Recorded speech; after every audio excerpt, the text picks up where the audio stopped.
Good morning. Well, we're back up here after a few weeks of incredibly hot weather and an awful lot of damage.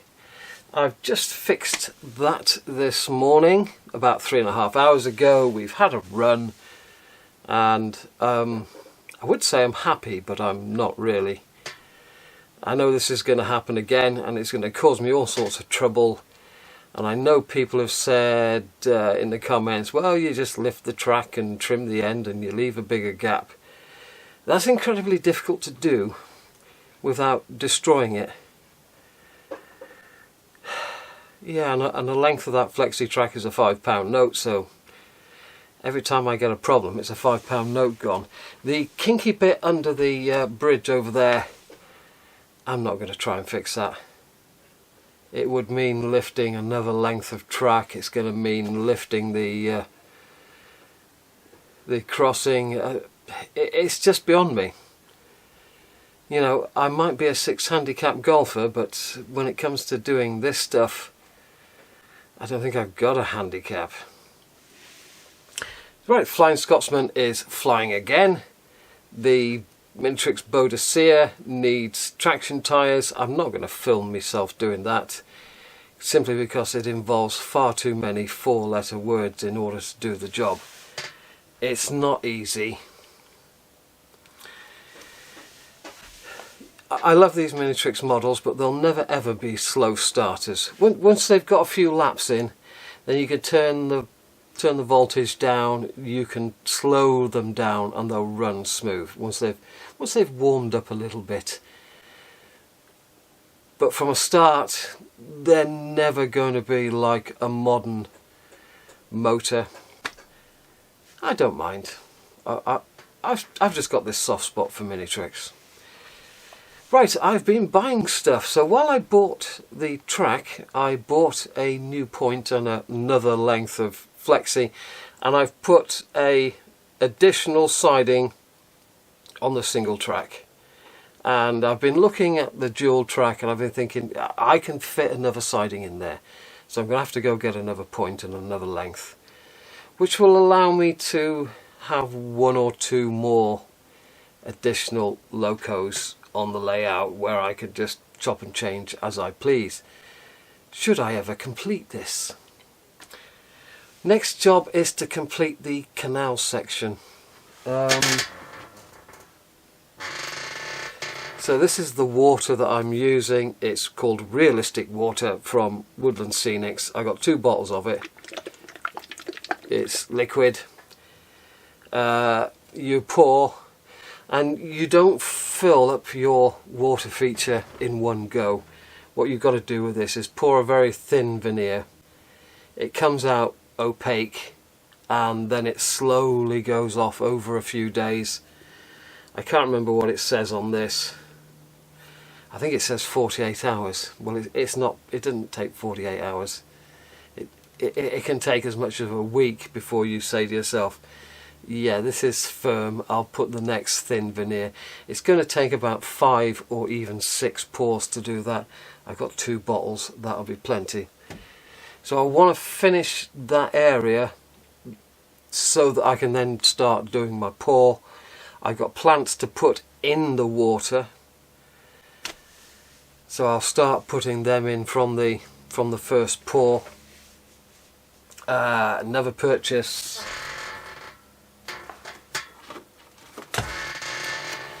I got another pack of these yellow static grass dots. So I dot these around the layout in order to break up the continuous green. I know the greens are different shades of green, but they are all green, so that just breaks it up. It just adds a splash of colour here, there and everywhere really. That probably won't be enough. I'll probably have to get another pack. Next purchase was off eBay, and it was a box full of these Oxford cars. You know what they're like. They're about £5 each. They lorries are a little more expensive, £6 each, whatever. Got a removal van of some sort. Land Rover, farm machinery. It was quite a big box. I essentially paid £3 per item instead of £5 or £6 per item. And some are already out on the layout. So your mission, should you choose to accept it, is to try and spot anything different in the way of vehicles. I think I've got enough now to fill it all the way up to the end of the board, but you never know, I might have to get some more.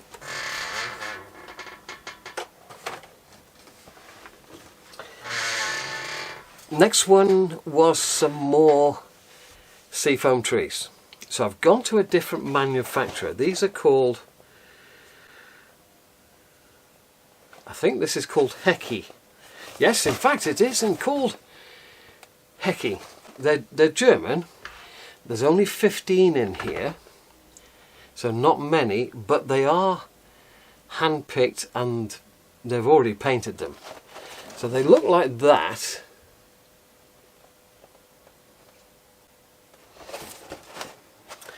And I think you can see they are more substantial than those thin wispy things I've been getting from the others. Now it was more expensive for these being hand-picked and already sprayed, although you know, I don't need them sprayed. I should be doing the hairspray and the greenery on this as normal. But they might just be better. I haven't actually pried it open to have a look.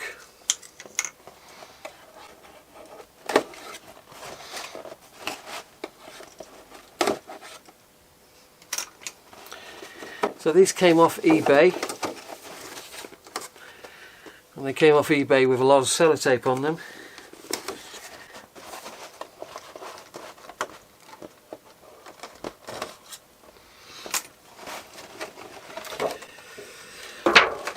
So as I was saying, these came off eBay. They were a fair bit more expensive than the crap ones I've been getting, but they are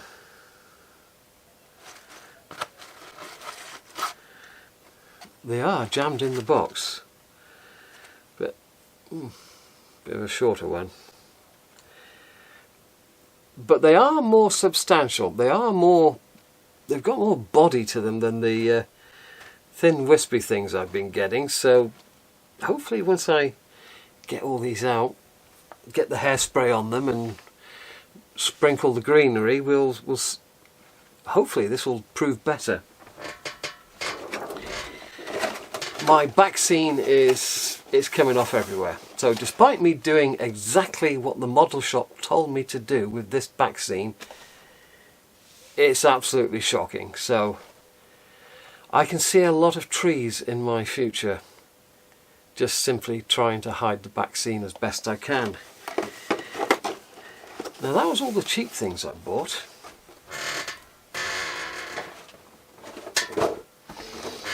And I'm sure you've already seen the thumbnail, so you know what's in my right hand right now. I bought myself a train set.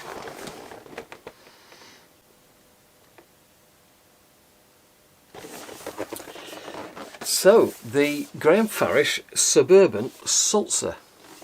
I believe Sulzer has something to do with its means of locomotion, but I don't know what. Why on earth would I buy myself a train set?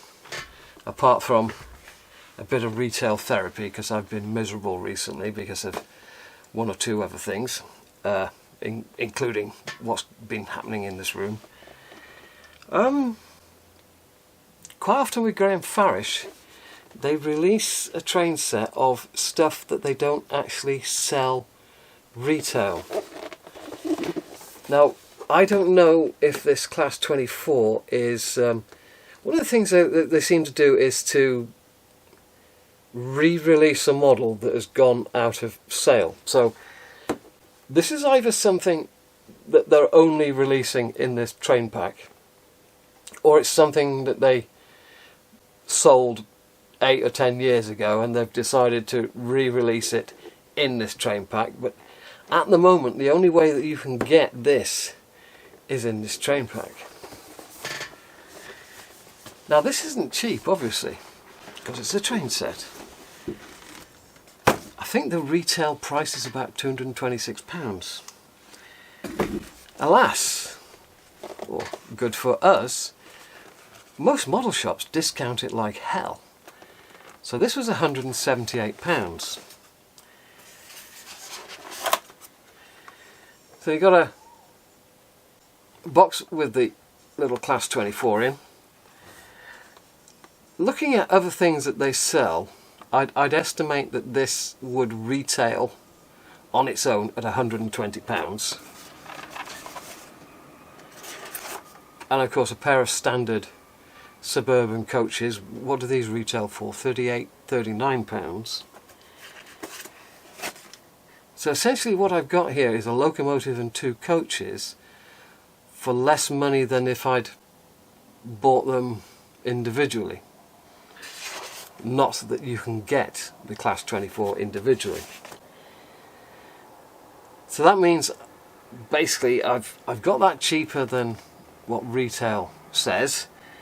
I've now got a spare controller and a small amount of Graham Farish track, which I don't need.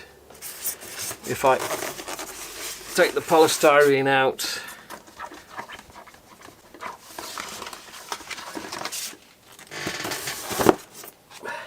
the guy was very keen to point out that there was things underneath the polystyrene. So I've got a service schedule for the Class 24 diesel locomotive. I've got the warranty card.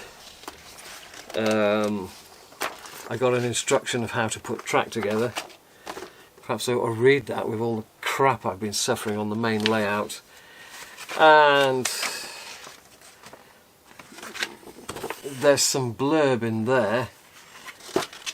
But if you're 10 years old, this thing will open out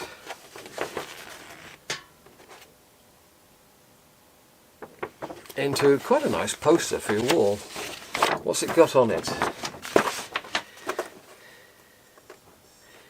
Large steam locomotive, couple of diesels, couple of small steams, a small diesel, another small steam, and some scene craft bits, and you can aspire to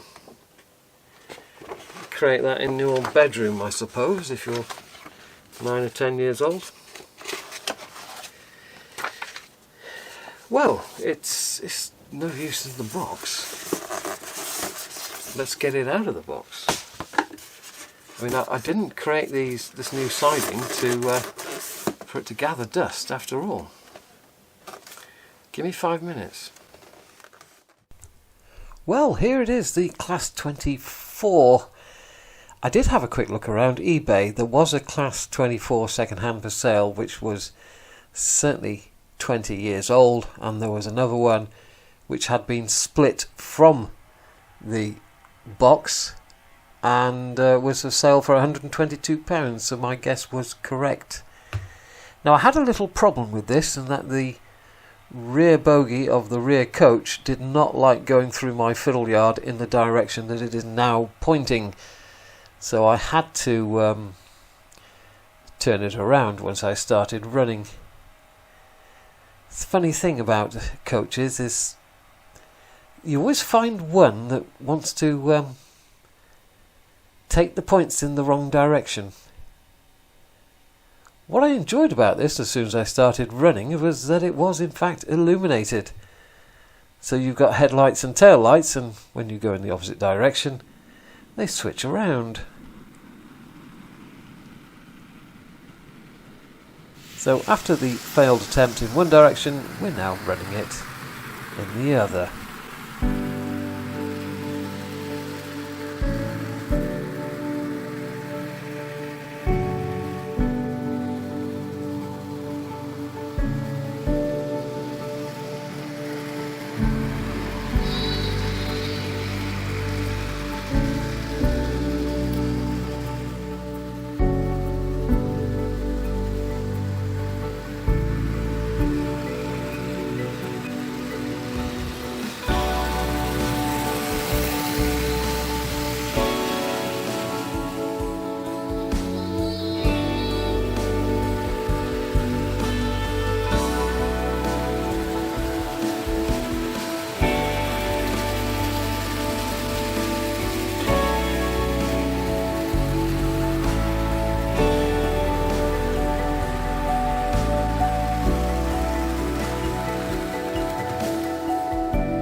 At some point in the future I will use the accessory pack, as I will use all the accessory packs on all my other locomotives. At the moment though, I'm far too busy. Do you know what, I'm quite pleased with that. And no, I'm not switching to diesels, I'm just picking suitable older models, older diesels if you like, which should just happen to go on the branch line alright. That looks okay. It was pretty good for some retail therapy. I wasn't expecting it to be illuminated, but there you go. You've got lights in both directions, and when you do reverse it, then the white and the red also reverses. It's quite nice, that. No more running today. I've got too many other jobs to do that I'm trying to cram in as short a space as possible. Let's start with the yellow dots. Let's see if I can get myself happy with the area around the canal, and then perhaps tomorrow morning I might be able to do my first pour. It's a bit warm up here again today. Yeah, and living in the valley, it is exceptionally humid. We desperately need a good downpour, especially my garden and especially the golf course. Ta-ra.